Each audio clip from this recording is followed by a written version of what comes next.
क्या ballot paper से होना चाहिए 2024 का लोकसभा चुनाव और ईवीएम पर लगना चाहिए बैन।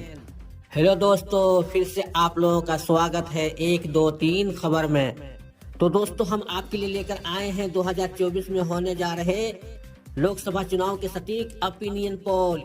इस महा ओपिनियन पोल में आज आपको बताएंगे 2024 में होने वाले लोकसभा चुनाव में अब की बार किस पार्टी की सरकार बन सकती है। क्या कांग्रेस का महागठबंधन इंडिया अब की बार बीजेपी एनडीए का कर देगा सुपड़ा साफ और राहुल गांधी बन जाएंगे देश का प्रधानमंत्री, या एक बार फिर से मोदी जीत पाएंगे भारत की कुर्सी। तो दोस्तों, वीडियो को अंत तक जरूर देखें। इससे पहले बता दें कि लोकसभा की कुल 543 सीटें हैं और किसी भी पार्टी को केंद्र में सरकार बनाने के लिए 272 सीटें जीतने की जरूरत होती है। जो पार्टी भी केंद्र में 272 सीटें जीतती है वही पार्टी केंद्र में अपनी सरकार बनाती है और अपना प्रधानमंत्री बनाती है। ये तो रही सीटों की बात। अब आपको भारत के सभी 543 सीटों का जिला बाय जिला, राज बाय राज बताने वाले हैं। कौन से राज्य से, कौन से जिला से महागठबंधन कांग्रेस का इंडिया और बीजेपी का एनडीए कितने कितने सीटें जीतने जा रही है। अगर आपको ये ओपिनियन पोल सही लगे और आप मानते हैं कि 2024 का चुनाव ओपिनियन पोल से नहीं बल्कि बैलेट पेपर से होना चाहिए और ओपिनियन पोल पर बैन लगना चाहिए, तो इस वीडियो को दिल से लाइक, चैनल को सब्सक्राइब जरूर कर लें। चलिए दोस्तों, इस ओपिनियन पोल को शुरू करते हैं। बात करते हैं सबसे पहले चलिए दोस्तों, सबसे पहले राज्य की बात करें, वह है महाराष्ट्र। यहाँ लोकसभा की 48 सीटें हैं। यहाँ भाजपा गठबंधन को 16 सीटें मिलती हुई नजर आ रही है और महागठबंधन को 32 सीटें। अन्य का खाता खुलना नजर नहीं आ रहा है। दोस्तों, अगले राज्य की बात करें, वो है पश्चिम बंगाल। लोकसभा की यहाँ 42 सीटें हैं। भाजपा गठबंधन को यहाँ 8 सीटें और महागठबंधन को यहाँ 34 सीटें मिलती हुई नजर आ रही है। अन्य का खाता यहाँ पर नहीं खुलता हुआ नजर आ रहा है। दोस्तों, अगले राज्य की बात करें, वो है उड़ीसा। यहाँ लोकसभा की 21 सीटें हैं। भाजपा गठबंधन को यहाँ 2 सीटें, महागठबंधन को यहाँ 3 सीटें, अन्य को यहाँ 16 सीटें मिलती हुई नजर आ रही है। अगले राज्य की बात करें दोस्तों, वो है हिमाचल प्रदेश। यहाँ लोकसभा की 4 सीटें हैं। भाजपा गठबंधन को 2 सीटें, महागठबंधन को 2 सीटें मिलती हुई नजर आ रही है। अन्य का खाता नहीं खुल रहा है। दोस्तों, अगले राज्य की बात करें, वो है गुजरात। यहाँ लोकसभा की 26 सीटें हैं। भाजपा गठबंधन को यहाँ 18 सीटें, महागठबंधन को यहाँ 8 सीटें मिलती हुई नजर आ रही है। अन्य का खाता नहीं खुल रहा है। अगले राज्य की बात करें दोस्तों, वो है राजस्थान। यहाँ लोकसभा की 25 सीटें हैं। भाजपा गठबंधन को यहाँ 17 सीटें, महागठबंधन को यहाँ 8 सीटें मिलती हुई नजर आ रही है। अन्य का खाता नहीं खुल रहा है। अगला राज्य है दोस्तों आंध्र प्रदेश। यहाँ लोकसभा की 25 सीटें हैं। यहाँ पर भाजपा गठबंधन का सुपड़ा साफ होता हुआ नजर आ रहा है। महागठबंधन को यहाँ 10 सीटें, अन्य को यहाँ 15 सीटें मिलती हुई नजर आ रही हैं। अगले राज्य की बात करें दोस्तों, वो है दिल्ली। यहाँ पर लोकसभा की 7 सीटें हैं। महागठबंधन को यहाँ 4 सीटें, भाजपा गठबंधन को यहाँ 3 सीटें मिलती हुई नजर आ रही है। अन्य का सुपड़ा साफ हो रहा है। अगले राज्य की बात करें दोस्तों, वो है झारखंड। यहाँ लोकसभा की 14 सीटें हैं। भाजपा गठबंधन को यहाँ 7, महागठबंधन को यहाँ 7 सीटें मिलने की उम्मीद है। अन्य का खाता नहीं खुल रहा है।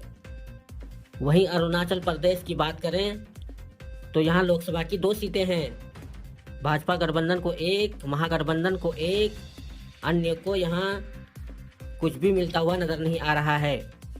अगले राज्य की बात करें दोस्तों, वो है मेघालय। यहाँ लोकसभा की 2 सीटें हैं। यहाँ पर महागठबंधन को 2 सीटें मिलने की उम्मीद है। भाजपा गठबंधन को यहाँ 0-0, अन्य को यहाँ 0-0 नजर आ रहा है। अगले राज्य की बात करें दोस्तों, वो है मिजोरम। यहाँ लोकसभा की 1 सीटें हैं। वो 1 सीट महागठबंधन को मिलने की उम्मीद है। भाजपा के लिए और अन्य के लिए यहाँ 0-0 नजर आ रहा है।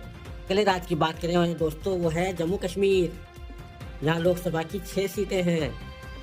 यहाँ पर भाजपा गठबंधन को 3 सीटें, महागठबंधन को यहाँ 3 सीटें मिलती हुई नजर आ रही है। अन्य के लिए यहाँ 0-0 नजर आ रहा है। अगला राज्य है त्रिपुरा। यहाँ लोकसभा की 2 सीटें हैं। भाजपा गठबंधन को यहाँ 1 सीटें, महागठबंधन को यहाँ 1 सीटें, अन्य के लिए यहाँ 0-0 नजर आ रहा है। अगला राज्य है दोस्तों केरल। यहाँ पर लोकसभा की 20 सीटें हैं। भाजपा गठबंधन का यहाँ सुपड़ा साफ होता हुआ नजर आ रहा है। महागठबंधन का यहाँ 12 सीटें, अन्य का यहाँ 8 सीटें मिलती हुई नजर आ रही है। अगला राज्य है दोस्तों तमिलनाडु। यहाँ लोकसभा की 39 सीटें हैं। भाजपा गठबंधन को यहाँ 13 सीटें, महागठबंधन को यहाँ 26 सीटें मिलने की उम्मीद है। अन्य के लिए यहाँ 0-0 नजर आ रहा है। अगला राज्य है दोस्तों छत्तीसगढ़। यहाँ लोकसभा की 11 सीटें हैं। भाजपा गठबंधन को यहाँ 5 सीटें, महागठबंधन को यहाँ 6 सीटें मिलती हुई नजर आ रही है। अन्य के लिए यहाँ 0-0 नजर आ रहा है। अगला राज्य है दोस्तों मध्य प्रदेश। यहाँ लोकसभा की 29 सीटें हैं। भाजपा गठबंधन को यहाँ 17 सीटें, महागठबंधन को यहाँ 22 सीटें मिलने की उम्मीद है। अन्य के लिए यहाँ 0-0 नजर आ रहा है। अगला राज्य है दोस्तों मणिपुर। यहाँ लोकसभा की 2 सीटें हैं। भाजपा का यहाँ सुपड़ा साफ हो रहा है। महागठबंधन को ये दोनों सीट मिलने जा रही है। अन्य के लिए यहाँ 0-0 है। अगला राज्य है दोस्तों तेलंगाना। यहाँ लोकसभा की 17 सीटें हैं। भाजपा गठबंधन को यहाँ 4, महागठबंधन को यहाँ 13 सीटें मिलने की उम्मीद है। अन्य के लिए यहाँ 0-0 नजर आ रहा है। अगला राज्य है दोस्तों गोवा। यहाँ लोकसभा की 2 सीटें हैं। भाजपा गठबंधन को 1, महागठबंधन को 1 मिलने की उम्मीद है। अन्य के लिए यहाँ भी 0-0 नजर आ रहा है। अगला राज्य है दोस्तों असम। यहाँ लोकसभा की 14 सीटें हैं। भाजपा गठबंधन को यहाँ 9 सीटें, महागठबंधन को यहाँ 5 सीटें मिलने की उम्मीद है। अन्य के लिए यहाँ भी 0-0 नजर आ रहा है। अगला राज्य है दोस्तों हरियाणा। यहाँ लोकसभा की 10 सीटें हैं। भाजपा को यहाँ 4 सीटें, महागठबंधन को यहाँ 6 सीटें मिलने की उम्मीद है। अन्य के लिए भी यहाँ भी 0-0 नजर आ रहा है। अगला राज्य है दोस्तों पंजाब। यहाँ लोकसभा की 13 सीटें हैं। भाजपा का यहाँ पर सुपड़ा साफ होता हुआ नजर आ रहा है। महागठबंधन को यहाँ 5 सीटें, अन्य को यहाँ 8 सीटें मिलती हुई नजर आ रही है। अगला राज्य है दोस्तों उत्तर प्रदेश। यहाँ लोकसभा की सबसे ज्यादा 80 सीटें हैं। भाजपा गठबंधन को यहाँ 45 सीटें, महागठबंधन को यहाँ 35 सीटें मिलने की उम्मीद है। अन्य के लिए यहाँ 0-0 नजर आ रहा है। अगला राज्य है दोस्तों बिहार। यहाँ लोकसभा की 40 सीटें हैं। भाजपा गठबंधन को यहाँ 14 सीटें, महागठबंधन को यहाँ 26 सीटें मिलने की उम्मीद है। अन्य के लिए यहाँ 0-0 है। वहीं दोस्तों केंद्र शासित प्रदेशों की बात की जाए तो केंद्र शासित प्रदेशों में लोकसभा की 7 सीटें हैं। यहाँ पर भाजपा गठबंधन को 3 सीटें और महागठबंधन को 4 सीटें मिलती हुई नजर आ रही है। अन्य का खाता नहीं खुल रहा है। तो दोस्तों ये था 2024 का ओपिनियन पोल। इस ओपिनियन पोल को देखने के बाद ये आंकड़े निकलकर सामने आए हैं कि लोकसभा चुनाव के 543 सीटों में से भाजपा को 204 सीटें, महागठबंधन को 286 सीटें, अन्य को 53 सीटें मिलती हुई नजर आ रही है। इस हिसाब से महागठबंधन इंडिया पूर्ण बहुमत के साथ 2024 का लोकसभा चुनाव जीतने जा रही है।